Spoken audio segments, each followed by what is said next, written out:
20% বৃদ্ধির বাসা ভাড়া সহ চিকিৎসা ভাতা বৃদ্ধির দাবিতে এই মুহূর্তে কালো পতাকা মিছিল নিয়ে কিন্তু এগিয়ে যাচ্ছে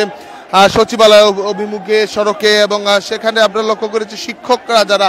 শহীদ মিনারে টানা কদিন ধরে অবস্থান করছিলেন এবং গতকাল থেকেই কিন্তু তাদের অনশন কর্মসূচি শুরু হয় এবং সেই অনশন কর্মসূচির পর এই মুহূর্তে তারা আজকে কিন্তু এই কালো পতাকা মিছিল নিয়ে তারা এগিয়ে যাচ্ছে। মূলত জেনে থাকবেন যে টানা বেশ কিছুদিন ধরেই কিন্তু আন্দোলনে ছিলেন এই শিক্ষকরা, যাদের দাবি ছিল বাসা ভাড়া বৃদ্ধি এবং চিকিৎসা ভাতা 1500 টাকা করা, সেই সঙ্গে 20% বৃদ্ধির দাবি তারা কিন্তু বিক্ষোভ শুরু করেছিলেন, অবস্থান করছিলেন। এবং যেখানে পুলিশের সঙ্গে দফায় দফায় কিন্তু সংঘর্ষের ঘটনা এর আগে ঘটেছিল এবং তারপর তারা মার্চ টু যমুনা মানে প্রধান উপদেষ্টার যে বাসভবন সেই অভিমুখে কিন্তু কর্মসূচি ঘোষণা করেছিল, যদিও বা সেখান থেকে তারা বিভিন্ন রাজনৈতিক উদ্দেশ্য হাসিলের কারণের কথা অভিযোগ তুলে তারা সেই কর্মসূচিটি স্থগিত করে এবং এরপর আবারও কিন্তু তারা শহীদ মিনারে অবস্থান নেয় এবং সেখানে তারা অনশন কর্মসূচির ঘোষণা করে এবং আজকে কিন্তু অনশনে তাদের দ্বিতীয় দিন চলছিল এবং সেই অনশনের দ্বিতীয় দিনের মধ্যেই তারা যদি বলা যায় তারা কিন্তু এই মুহূর্তে আবারও কালো পতাকা মিছিল নিয়ে তারা এগিয়ে যাচ্ছে, যেখানে তাদের বক্তব্য হচ্ছে 20% তাদের যে দাবি বাসা ভাড়া বৃদ্ধির সেটি তারা কিন্তু আলোচনা করছে। এবং এরই মাঝখানে যদি আরো বলে রাখতে চাই যে তাদের সঙ্গে কিন্তু শিক্ষা উপদেষ্টা যিনি রয়েছেন তাদের কিন্তু একটি বৈঠক হয়েছিল সচিবালয় এবং সেই বৈঠকে 5% বৃদ্ধির প্রস্তাব তারা দিয়েছিল, তবে তারা সেটি প্রত্যাখ্যান করেছেন এবং করে তাদের যে দাবি 20% সেটিতে কিন্তু তারা অব্যাহত অবস্থান তারা রেখেছেন। এবং যেটা থাকবেন যে টানা কয়দিনের শিক্ষকদের যে এই আন্দোলন কর্মসূচি সেখানে কিন্তু পুলিশের সঙ্গে দফায় দফায় কয়েকবার সংঘর্ষের ঘটনা ঘটে, যেটি নিয়ে আলোচনা সমালোচনার জায়গাও কিন্তু তৈরি হয়েছিল এবং শিক্ষকদের এই কর্মসূচিতে বিভিন্ন রাজনৈতিক দলের প্রতিনিধি যারা ছিল তারাও কিন্তু সংহতি জানিয়েছিলেন। তবে সরকারের পক্ষ থেকে বলা হয়েছে আর্থিক সংকটের কারণ দেখে তারা আসলে 5% বেশি বৃদ্ধি সম্ভব নয় বলে কিন্তু তাদের যে দাবি সেই দাবিটি তারা করেছিলেন। অন্যদিকে আমরা যেমন জানতে পেরেছি সচিবালয় অভিমুখে পুলিশেরও কঠোর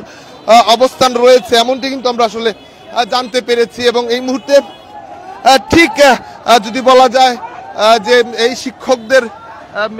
মিছিলটি কিন্তু এগিয়ে যাচ্ছে।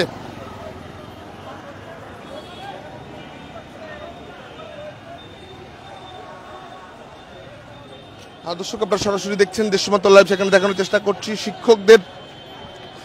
যে পূর্ব নির্ধারিত কর্মসূচি কালো পতাকা মিছিল সেটি নিয়ে তারা কিন্তু এগিয়ে যাচ্ছে।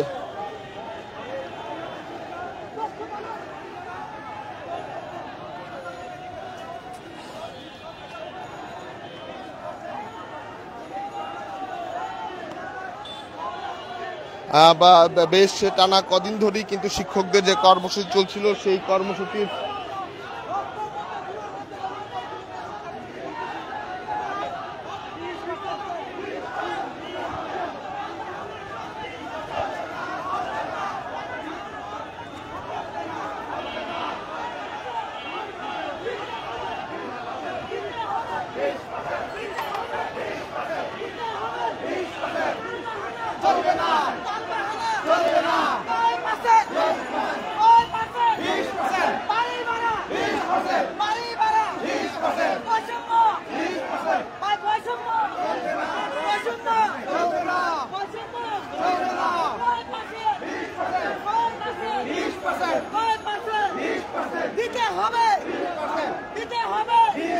আপনারা যেমন দেখছিলেন শিক্ষকদের বাড়ি ভাড়া বৃদ্ধির যে 20% সেটি কিন্তু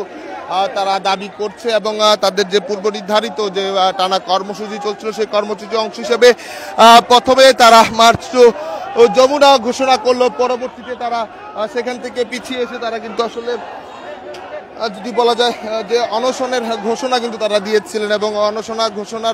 অনশনের ঘোষণার পরে আমরা লক্ষ্য করি শহীদ মিনারে গতকাল তারা অবস্থান নিয়েছিলেন, আজও তারা অবস্থান নিয়েছিলেন এবং এই মুহূর্তে তারা সেই মিছিল নিয়ে সচিবালয় অভিমুখে কিন্তু তারা রওনা দিয়েছে।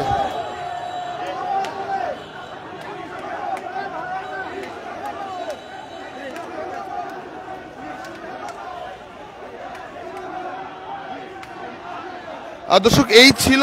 মিছিলের সর্বশেষ। আমরা সচিবালয়ের সামনে থেকে আবারও আপনাদের যুক্ত করব।